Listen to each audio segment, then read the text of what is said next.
อันนี้ก็เป็นเสาไม้แดงพี่น้องเนาะโอ้แน่นลีพี่เราแน่นแห้งพี่น้องเนาะโอ้ขั้วจนบ่อยากไปเลยเนาะอ๋อตัวโอ้อันนี้บ่อ๋อตัวพี่น้องเลย เขาแรงอาหารแรงเนาะเสียได้กินเนี่ยนี่ฮะกลัวขัวเอาเนาะโอ้จับให้มุนก่อน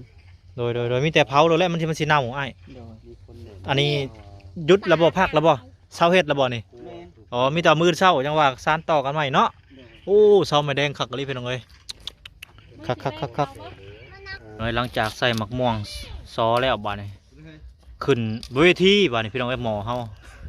ขึ้นเวทีแล้วพี่น้องเอ้ยเนาะอ๋อตัวผู้เวทีลุกเป็นไฟบาดนี้คักพี่น้องเอ้ยเซฟกระทะใหม่เซฟได้เซฟแก้วพี่น้องเอ้ยมาแล้วขึ้นเวทีพี่น้องเอ้ยบาดนี้ที่เข้มหมดจักใส่น้ำหลายๆเด้อบาดนี้มันเข้มกันคนอื่นเขาเซฟกระทะห้า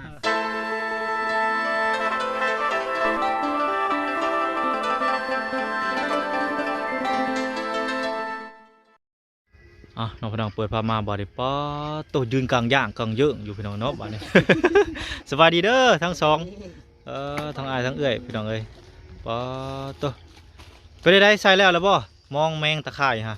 แล้วเรียบร้อยโอ้บริสุทธิ์จระเข้บ่ยังเนาะมืออื่นก่อนฮะยามมืออื่นบ่โอ้ถ้าเบิ่งมือเช้าเนาะโอ้โดยมื้อนี้บ่สิกินยังซะมื้อนี้หรือว่าสิกินนั่นน่ะบ่ไม่ใช่ละใช่แล้วเนี่ยกระป๋อมฮะบ่แม่นกระป๋อมแหละบ่กล้าแท้อันนี้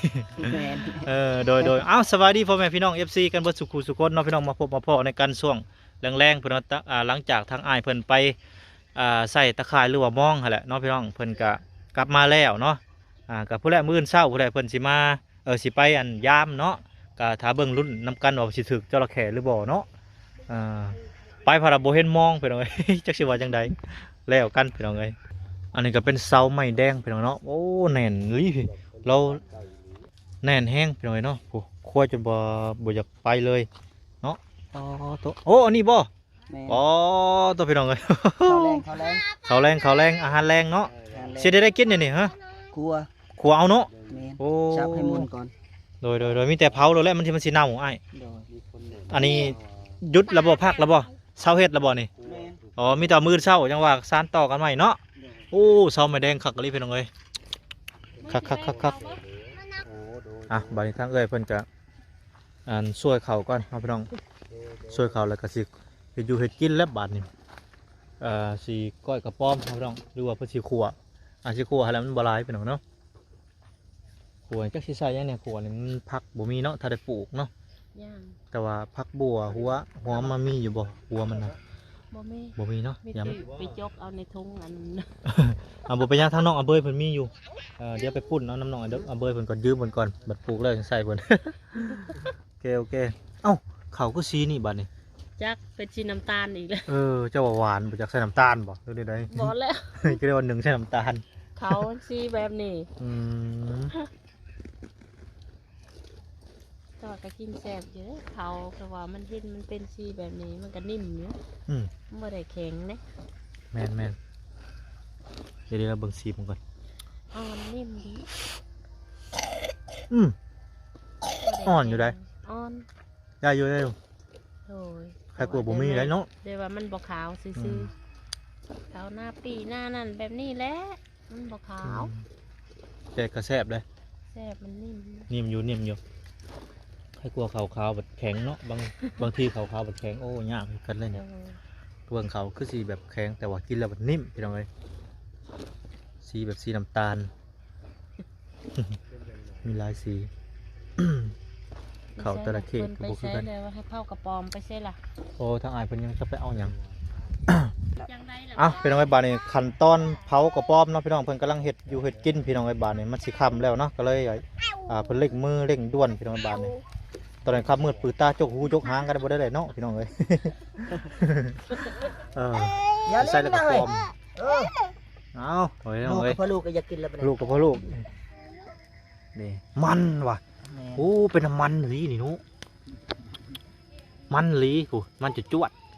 ส่วนไรน้ำมันทั้งหางมันเดือดร้อนเลยคักเลยนี่ไอ้บาดเลย ประสานต่อพี่น้องประสานต่อเฮ็ดกินต่อพี่น้องเห็นบ่นี่มีดนี่ทำมีดนี่ โอ้ยน้ำมาดานด้วย น้ำบาดาลบ่เอาไปกินยัง นี่ในกระติกนี่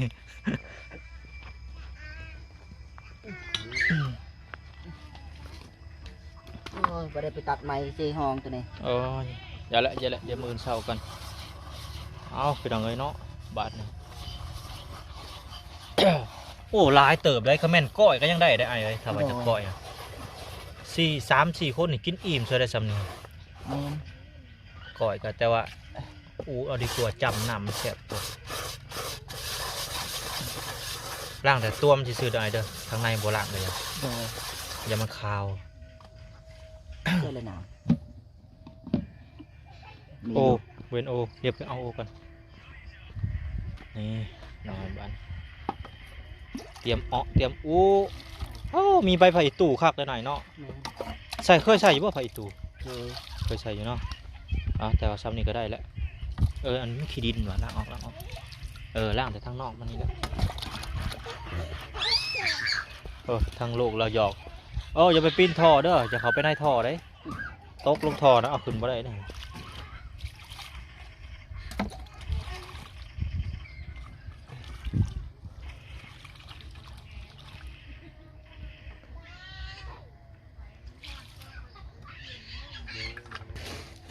เฮ้ยบาดนี้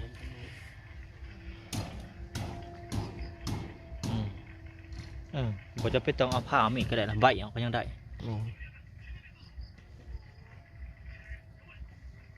น้ำมันเป็นเปียงอยู่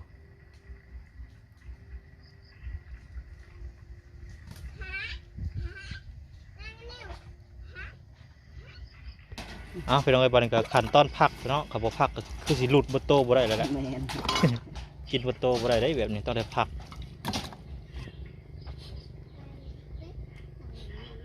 ใส่ออกเรียบร้อยพักบัดนี้เจ้าว่ากินหัวมันละเงานอนเฮ้ยบ่เกี่ยวดอกบ่เกี่ยวกินหัวกับปอนเงานอนเหมือนกันตกสามยามมั้ย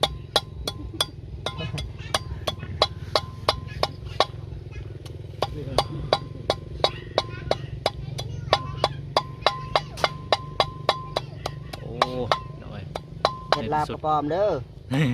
ลาบกับปอมลาบกับก้อยอันเดียวกันแหละ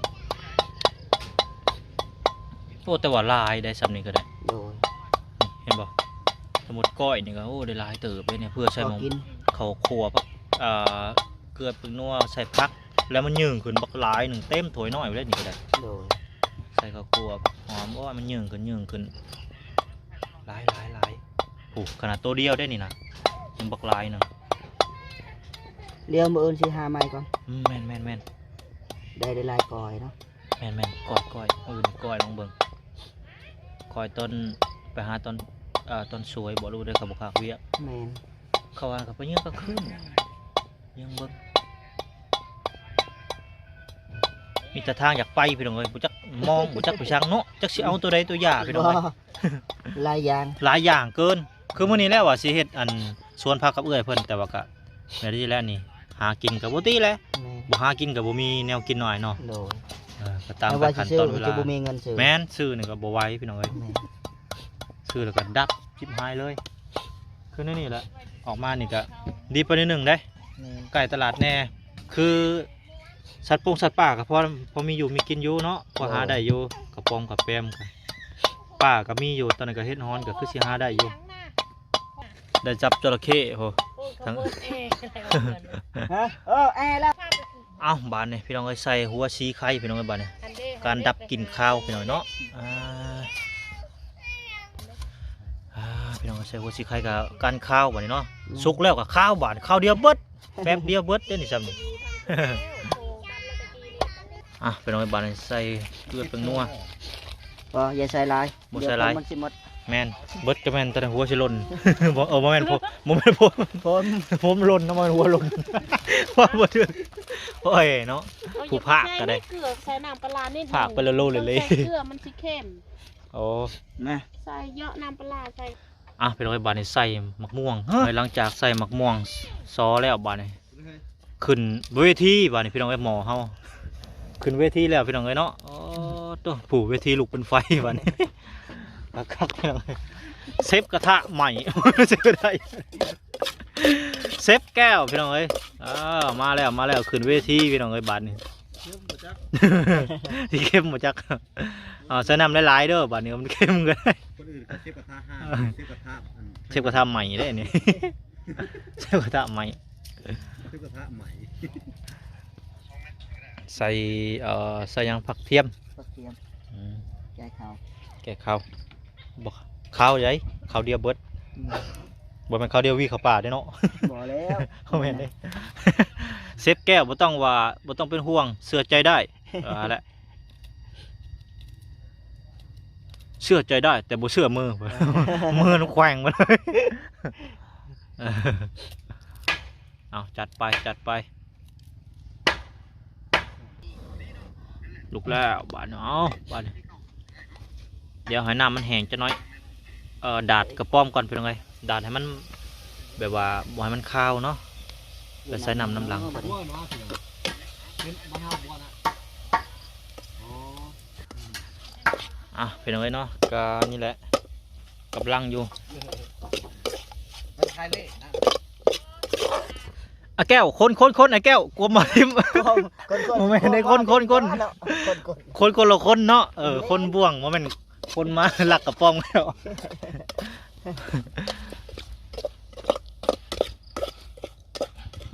โอ้หอมเด้บาดนี้ ก็คืออะไรวะ ฮะ หอมแล้ว หอมแล้วแม่น อ๋อเดี๋ยวขัวให้อีกจะน้อยก่อนมันยังบ่ใหม่ แก้ เนาะ หมกพริกอีกยังบ่ได้ใส่ได้ โลจะลูกกินบ่ได้ ลูกจะกินเผ็ดได้อยู่บ่ซะ ได้ ได้อยู่บ่ แม่น มีมักพริกดิบบ่ลูกพริกสุก หมกพริกอันนั้นได้พริกแห้งได้ โอ้บ่ใส่ก็ได้ใส่มักพริกแห้งนะโลอยากใส่ก็แล้วแต่เจ้าเด้อ ใส่นะ ถ้าเขาใส่นี่ใส่มักพริกสุกมักพริกอันยังก็มักพริกดิบ พริกสดนะ แม่มักพริกมันเป็นหน่วยนะ แค่นั้นแหละก็บ่มี บ่มีเนาะ แม่น จะเอา ใส่พริกอันนั้นแหละ แล้วจะได้ปลูกมืออื่นมักพริกก็ได้มือก็เป็นหมากแล้ว ปลูกมืออื่นมือเป็นหมากมันย้อมกันแล้วนี่ก็ พอเนาะใส่น้ำบ่ เอาใส่น้ำ ใส่ลายแซ่บลายใส่น้อยแซ่บน้อยเด้อ ใส่ลายเอาเต็มหม้อเลยบ่น้ำนี่ดูนี่ ปรุงให้แซ่บแล้วบ่นี่ มาบัดนี้ใส่น้ำพี่น้องเอ้ย เชฟกระทะ ปอตัวใส่บ่เลยบ่ อันนี้ต้องแกงนะหรือ โมเมนต์ขัวเลยเนี่ยต้ม ขอแกงสุดน้ำน้ำ สวัสดีบ่ล่ะเด้อโอ้ไปได้ตะข่ายเขาถือแข่อยู่บ่เจ้าละแข่อยู่บ่ ใกล้นะมือนี่แค่ เดี๋ยวมื้ออื่นนี่แค่ตะเต้แน่นอน ไปเป็นคนติดอยู่เนาะจะสิได้ปลด ก่อนจะมาซิมเชฟกระทะทำใหม่ ยัง ลายยันมันเข้มๆนะนะ สนาจอกหนึ่ง ให้จองหนึงพอดีเอาใส่ปลาแดกพร้อมหน้าบัดนี้ ใส่ปลาแดกครบแล้ว แกงได้นี่โอ้ใส่น้อยหนึงเอาน้อยหนึงยำแก้ข้าวได้ใส่ปลาแดกนี่ก็พอแล้วได้ เขาเดียวเบิร์ด ข้าวเดียววีข้าวปลา ข้าวเดียวเบิดเอาลองเบิ่งสิซิมเบิ่งซิมือเราจะเป็นจังได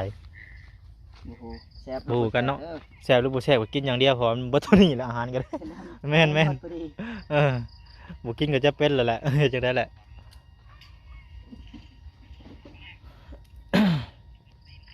โอ้แมงน้ำพ่นห้องบ่เนาะแง่อยู่หอกบ่ตกจักเทื่อ บ่ แมงหยังก็ แมงตะโอด แมงตะโอด แมงตะโอย แมงตะโอยแมงน้ำพ่นเพิ่นเอิ้น หัวหอม หัวหอมบาน ถือคือตอนเมื่อกี้นี้เนาะใส่ ธรรมดาขัวเมื่อกี้นี่ใส่ แม่น เป็นบ่ใส่ แต่พอเป็นหยังแซ่บคือเก่านั่นแหละ อย่ามันนะแซ่บคือเก่าแหละจะได้ใช้อาหารกับเบิดตัวนี้แหละ สูตรใหม่นะ สูตรลืมเนาะ สูตรลืมถ้าสูตรเก่ามันสิใช้ครบกันนะกว่า สูตรใหม่มันต้องลืม นั่นแหละใช้แต่ละอย่าง แต่ละอย่าง เอาให้กินไปนำบ่หยอกบ่เพิ่งไปนำทางไหนบ้านโอ้เบิ่งไฟมันบ่ลุกแล้วโจให้มันลุกขึ้นก่อน เร็ว พี่น้องเอ้ยบาดนี้ก็พดเป็นที่เรียบร้อยเนาะตัวจักสุกหรือบ่สุกก็ยังบ่ฮู้พี่น้องเอ้ยบ่ได้ ใส่น้ำกระลายนะ น้ำลายอยู่เนาะเอามาคนเบิ่งเป็นจังไดแต่ก็หอมอยู่เขามีผักอีตู้ใส่ แม่น แซ่บ ใช้ข้าวคั่วน้ำบ่ โอ้แล้วโมเมนต์ก้อยเลย คอยก็ใช้หมดแต่คอย มันเป็นแกงสมปุย อมเลยอมปอม แม่น มันโมเมนต์ขัวกับป้อมมันแกงสมปุยเลย แม่น มันย่อม แกงหะไปเลยมีหยังก็ใส่ ให้กลัวก็บ่ต้องใส่น้ำลายเลยนิดเดียว ตอนนั้นก็ใบบักคูนอยู่ใกล้ๆหูดลงมาใส่นี่ก็เนาะบ่ได้แบบนี้มาแกงหะแกงห้ามเลยนี่อ๋อ ใส่น้ำลายแล้วจนกินได้หลาย หลายแม่นหลายคนจับมันนำนัวมันพดแล้วบัดนี้ แต่กระป๋อมบ่ใส่ก้อยแซ่บ แม่น ได้มะม่วงปานนี้นะ ก็แซ่บเครื่องบาดนี่เป็นจังไดฮะ แซ่บหรือบ่แซ่บ แซ่บหรือบ่แซ่บ เป็นยังดอกบ่พอเกลือนะ บ่พอเกลือบ่ว่าแล้วขนาดใส่บักลายได้อเนาะ จืดๆจางๆอยู่ จุดๆจังมันสิคือบ่ใส่น้ำปลาแม่นแนวมันบ่ฮะแค่จะพูดอีดิเอาใส่ลงไปดีแล้ว เอาใส่ไปใส่ ช่องล้วม ของรวมเลยเนาะมีหยังก็ใส่หะไปเบิดเลยมีหยังในกระตาเอามาใส่เบิดโลดเนี่ย แกงอาหารสุขภาพ โอ้